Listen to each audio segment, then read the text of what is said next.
Hi, Odyssey Recapped here. Today, I'm going to explain an action-adventure movie named Jumper. Feel free to share your preferences for the types of movies you'd like to see more of in the comments section below. A shy teenager named David likes a girl named Millie, who wants to travel. When he gives her a small present, a snow globe with the Eiffel Tower inside, a mean kid named Mark takes it and throws it onto the frozen river. With determination, David goes onto the ice to get it back, but he slips and falls into the freezing water. It seems like he's going to drown, but then he finds himself lying in the library, gasping for air, with water everywhere. He walks home, all wet, and his dad scolds him. David goes into his room, locks the door, but when his dad breaks in, David disappears in a gust of wind. Suddenly, he's back in the library aisle, realizing he's teleported again. He realizes he can change his life, just like his mom did when she left them. He goes home, grabs some money and stuff, then goes to Millie's house before leaving town. Millie doesn't feel better even when her mom hugs her. She's convinced David is gone. Then she hears a sound outside and goes to check.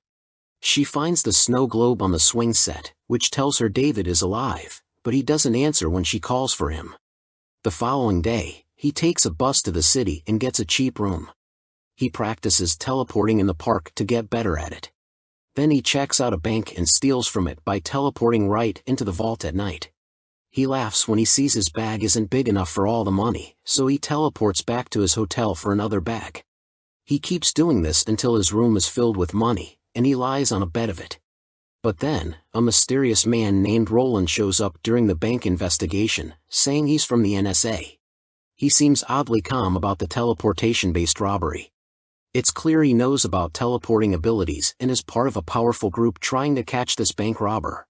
Years pass, and David now lives in a fancy apartment in the city. His walls are covered with pictures from his travels around the world, and he has a small room filled with money. He enjoys life's pleasures everywhere he goes, surfing in Fiji, having lunch on top of the Sphinx in Egypt, and meeting people in British pubs. Instead of walking even a few steps, he teleports around his home. He ignores the problems of regular folks shown on TV, like those stuck in floods. David's peaceful life is interrupted when Roland shows up with an electrical weapon that stops David from teleporting. Roland reveals his mission to destroy jumpers, teleporters like David, because he believes only God should have that power. Desperate, David somehow escapes and teleports back to his childhood bedroom. His father hears him and pleads for him to stay, but David teleports away just as his father opens the door. With his peaceful life shattered, David decides to reconnect with his lost love, Millie. He discovers she's still in town, working at a bar. Unfortunately, his old enemy Mark picks a fight again. In a hurry, David teleports with Mark into a bank vault and then leaves him there. Back at the bar, David invites Millie to go with him to Rome. She's surprised, but since it's been her dream, she agrees. In Rome, David enjoys seeing her excitement as he shows her the city. However, they hit a snag when they find the Colosseum closed. Instead of giving up and coming back another time, David finds a way in by holding a gate open for Millie. He keeps opening doors from the inside as they explore their private tour, until they try to go down to the stadium floor. Suddenly, David is taken aback when he encounters another jumper named Griffin. Griffin tells him that he's not alone and that there's a group of people like Roland, called paladins, who want to kill jumpers. Just then, two of these paladins show up unexpectedly. Griffin is ready to fight against their attackers and manages to overpower them before teleporting away. David follows Griffin to his hideout, seeking answers. Despite Griffin's brief explanations, David remains bewildered and confused. Griffin warns David that he can't afford to have relationships like a girlfriend, family, or friends because they'll all be targeted by the paladins and end up dead. David decides to return to Millie and agrees to leave the Colosseum. However, they're detained by officials outside. Instead of teleporting away, David tells Millie to go back to the hotel, but she refuses to leave him. Hours pass, and David is still being questioned by the police. They're holding him and his passport until other authorities arrive. Out of nowhere, a woman appears and urges David to leave and abandon Millie. She gives him a limited time to escape. David realizes she's his mother, someone he only knows from childhood pictures. He finds Millie and rushes her to the airport. However, he sadly explains to her that he can't go back home with her. While David is dealing with his own troubles, Roland is brought in to speak with Mark, whom David left in a bank vault. Mark, worn out from repeatedly explaining his story to skeptical officials, spills everything he knows about David and where they're from. Sensing an opportunity, Roland decides to visit David's father. David goes back to Griffin with more questions, and this time he realizes the danger his family is in. He teleports to his childhood home and finds his father on the floor. Distraught, he teleports his father to the emergency room in a hospital, hoping to get help for him. Then, he teleports to see Mark in jail, asking him what he told Roland. Mark confesses that he told Roland everything. David realizes that Millie will be in danger as soon as she arrives in the USA, but when he asks Griffin for help, Griffin refuses. Determined, David follows Griffin through jumps, trying to convince him to assist.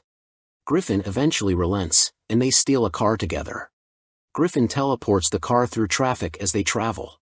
Along the way, they exchange some personal information. The Paladins killed Griffin's parents when he was 5, and David's mother left when he was 5.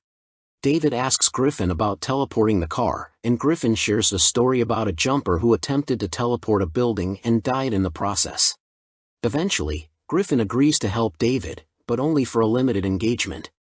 David notices several drawings of Roland in Griffin's home, indicating that Griffin holds a grudge against this paladin. They arrive in the USA only to find out that Millie's flight had arrived an hour earlier. David teleports to her apartment, hoping to get her out quickly, but Roland and his attack squad arrive before he can explain anything. Despite the danger, David manages to teleport Millie to Griffin's lair. However, Griffin is furious because Roland can follow David's teleportation.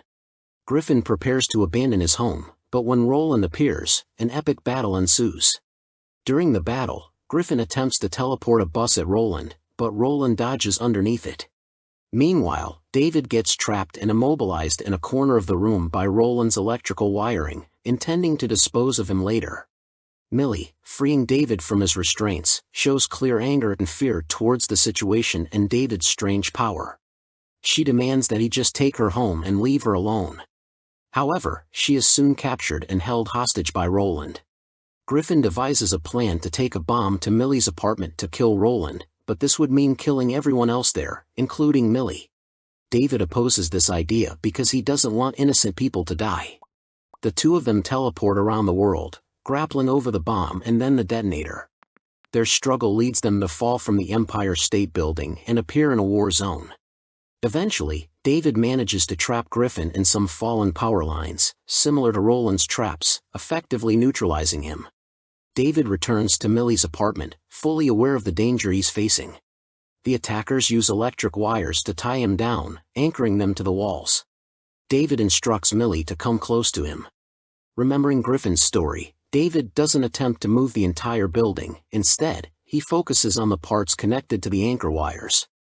As he exerts his power, the building starts to tear apart, and the roof shatters as the apartment is pulled away from underneath it. David teleports Roland to a cave and leaves him there, remarking that he should be thankful he didn't drop him off with the sharks. After David disappears, Roland walks to the cave's entrance, only to discover himself atop a secluded cliff in the Grand Canyon. In the winter scene, David approaches an upscale home and knocks on the door. A teenage girl answers, followed shortly by David's mother, who instructs her daughter to go to her room. David is there to confront his mother and understand why she left him as a child. She reveals that she's a paladin and couldn't bring herself to kill him when he first teleported at age 5, so she left him out of love.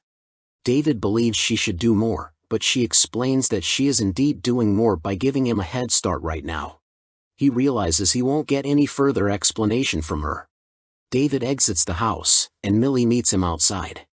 When he asks where she wants to go, she simply replies, "Surprise me." With a smile, they teleport away together. Make sure you subscribe and turn on the notifications so you can watch more videos like this. Thanks for watching.